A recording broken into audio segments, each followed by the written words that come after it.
Today, we wanted to talk about the 4 ETFs that you need to hold for life. So Wall Street tends to have a really bad habit of overcomplicating things, and it doesn't really need to be this way.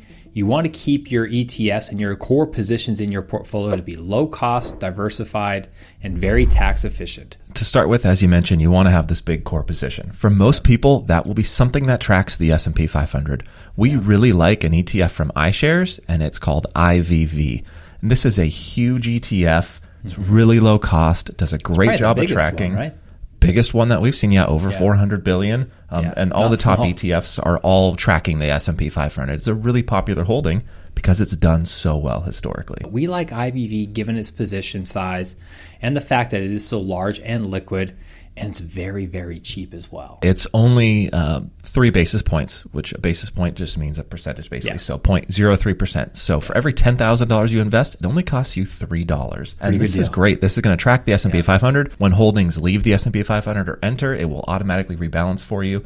It's had a great performance. Not the only reason you want to invest in a fund, but it's important to know that it's tracking the index appropriately. Hey, if I only had one position that I can own, it should be the S&P 500. It's arguably the most important, the most liquid, and obviously the most well-known market out there. These are going to be the 500 largest companies in the United States, ranked by the size, the market cap of them. It's very efficient, right? It rebalances every quarter, and it's very well done. Yeah, and you're going to see all the names that you know and recognize: Apple, Microsoft, Amazon, NVIDIA, etc. Over the past 10 years, it's averaged 12.2%. Historically, when you look back around 100 years of data they have, it's just over 10%.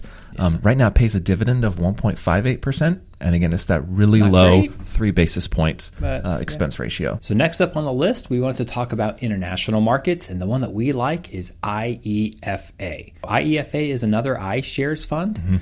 And it does a really good job of just tracking the international developed market outside of the U.S. and Canada.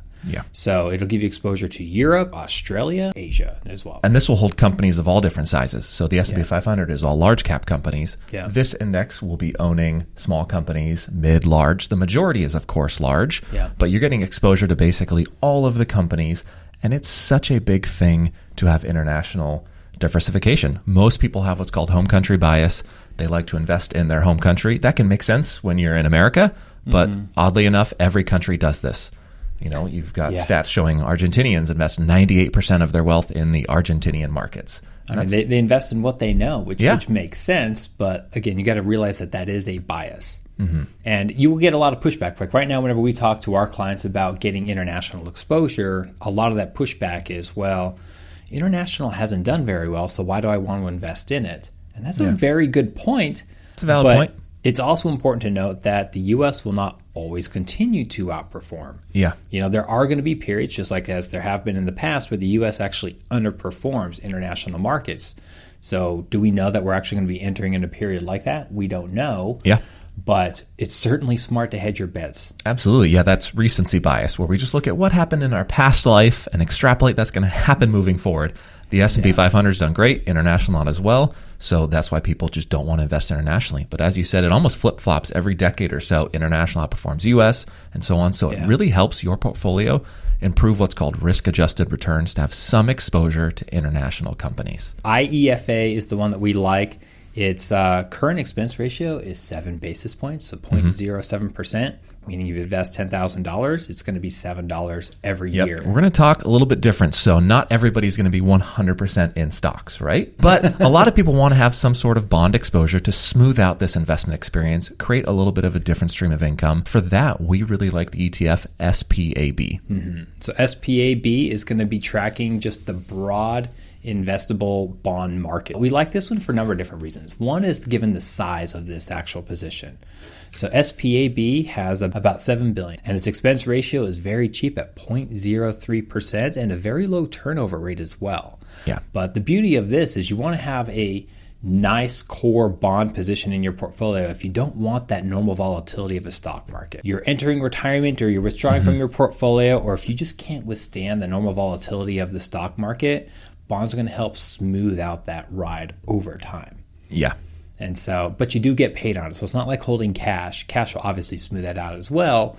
but you're going to get a lot more bang for your buck by holding bonds. Yeah, this yield right now is just about 4.12%. So that's going to be paying you in terms of interest. So it's different than how dividend yields work. And it's important to know that this is basically like owning the U.S. bond market. It's taking the same principle of the ETFs we mentioned for stocks and just saying, I'm going to own the entire bond market. I'm not going to try to pick which bonds are best. So the majority of this, over 40%, is in treasuries. And then you have investment-grade corporate bonds, mortgage-backed securities, so all high-quality bonds that it's investing in. So last but not least, for those who want a little bit more spice in their life. Spice, yeah, I want spice. So the previous three were going to be those core holdings, which are index funds. This one's not an index fund. It's actively managed, but it is something that we believe that you should own for life if you have the stomach for it. Yeah.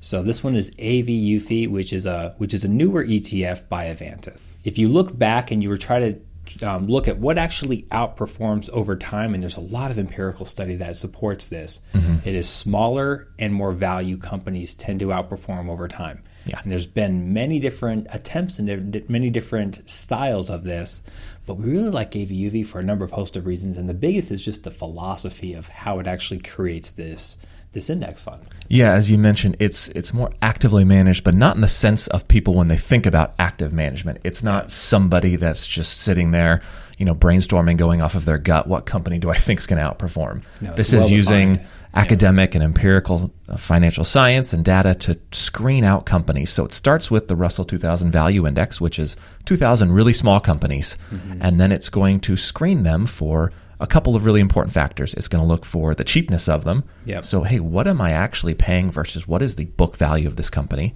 And then it's going to look at the highest profitability companies. And it's going to combine those to find the cheapest companies and the most profitable companies. And that's what it's going to invest in. So right now it holds about 700 positions. Which is a lot. It's a lot. It tries to not go over 1% in any position. And again, it's going off of this philosophy that prices share a lot of information. The market's very efficient. But the price you pay really matters over the long term. And again, it's looking at the best performing asset class in the stock market long term is small cap companies that are trading at a cheaper price compared to their value. Usually whenever a company is trading at a cheaper price, the market is signaling that something is wrong with this company. There's some type of risk why this company is so cheap. But theoretically, these companies, not all these companies are going to be priced this low forever. Some companies are going to have higher earnings growth. And so this company does an excellent job, in my opinion, of identifying those companies. Yeah. And that's why you diversify, right? Because when you do start going and you buy smaller companies, that's inherently a risk. We all know what would happen if, say, there's a tax law or something happens that can impact Apple or, let's say, a huge restaurant. Compare that to some small local restaurant or some small local tech company. They don't have the cash like Apple has, hundreds of billions of dollars. Right. Yeah. So they're naturally a safer company. So that's a risk that someone is taking. And I think with funds like these, that's something to be aware of, right? You want to take it as a long-term position. Yes, it's historically been the best performing asset is small cap, cheap companies that are profitable. But you need to realize that there's what's called tracking error. It's not just sticking to an exact index with every single trade. It's making small deviations. And that can lead to times where things underperform. And what you see is that oftentimes people get into that active mindset where they're jumping in and out of ETFs all the time, trying to find and chase the hot one at that time. Yeah, and it's no big secret that small value has been underperforming for 10 years. It's been a really long time. You don't know that it's actually going to be continuing to underperform until it's after the fact. But even if you account for that decade of underperformance, it still outperformed the S&P 500 over this lifetime. There's a lot of studies that say that, hey, whenever we enter into periods of higher inflation where capital is not so cheap and rates are not so cheap, that small cap value actually does outperform. The question is, are we entering into another period of higher than average inflation? Yeah, and you look again at that last decade we mentioned, international diversification. These are all different risks. Investing in the stock market is a risk. Investing in cheaper companies is a risk. Investing in smaller companies is a risk. And they all play out a little bit differently. So when you combine them in a portfolio, they really work well together. And you see that from 2000 to 2010 when the S&P 500 was negative, that lost decade it's called. Small cap value companies had a phenomenal decade and crushed the S&P 500. That's because large growth had such an epic rise during the late 90s and with the tech bubble. Yeah, absolutely. We're kind of entering in that same period. Like right now, if you look at the S&P 500, the PE ratio is 20. 20 times earnings, whereas AVUV is only 6.5. So it's much cheaper. Yeah. So that basically means I, as an investor, am spending $20 to get $1 of earnings from the S&P 500. Correct. Whereas if I invest in AVUV, I'm spending $6 and I get $1 of earnings. Correct. It's pretty wild. Expense ratio of only 25 basis points. Yeah, and AVUV is a newer ETF. It launched in the fall of 2019, but all came from people that ran previous funds and is based off of decades of research and Nobel Prizes. DFA, I mean, this is solid research they've done. But if you compare it to IVV since it started, AVUV's done 56% total returns since the fall 2019 compared to IVV's 53%. Yeah. Who knows what the next few years will hold, but it's a good ETF for you to look at if, again, you do want to try to really have an optimal portfolio. All right, so there you have it. Those are your 4 best ETFs to own forever. Again, you're going to be owning IVV, SPAB, AVUV, and IEFA. Very diverse investment opportunities covering the U.S. large cap, small cap, international, and the bond markets. Thanks for watching. Again, my name is Ryan, this is Peter, and we run a financial advisory firm called Bull Oak Capital.